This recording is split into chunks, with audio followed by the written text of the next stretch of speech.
Here's my review of Toni Morrison's The Bluest Eye. The book starts out with a passage based on the book series Dick and Jane, which is about the ideal white family that lives in the suburbs.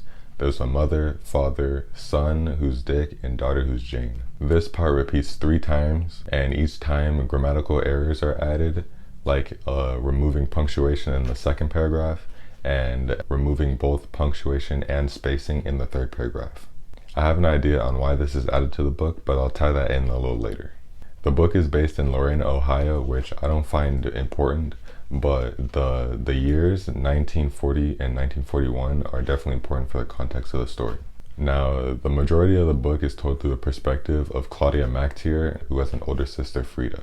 The character that the book focuses on, though, is Pecola. The contrast between Pecola and Claudia becomes apparent when Pecola drinks almost all of the MacTier's milk. She does this because she found a Shirley Temple cup, and to see the girl on the cup, you have to fill it with milk. She drank 3 quarts of milk in record time. She had Miss MacTier, Claudia's mom, like really mad. Now compare that to Claudia, who has always hated Shirley Temple, and the blonde blue-eyed doll baby that she was given on Christmas that was explained earlier in the chapter. Her not understanding why people cared so much about white dolls rubbed her the wrong way, and her hatred for white dolls turned into her hating little white girls and the labels that comes with in society.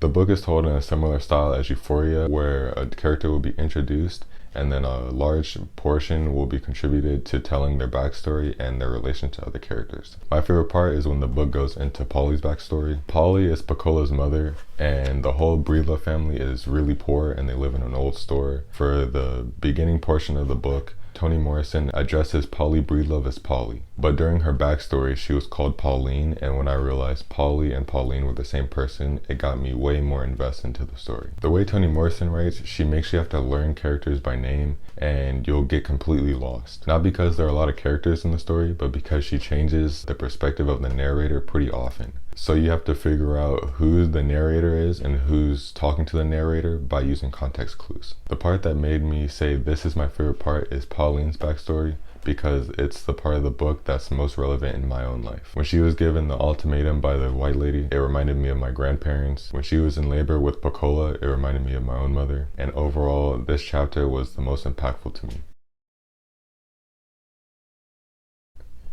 Alright, Dick and Jane represents the ideal nuclear family, and that imagery is meant to be compared and contrasted with the Breedlove family.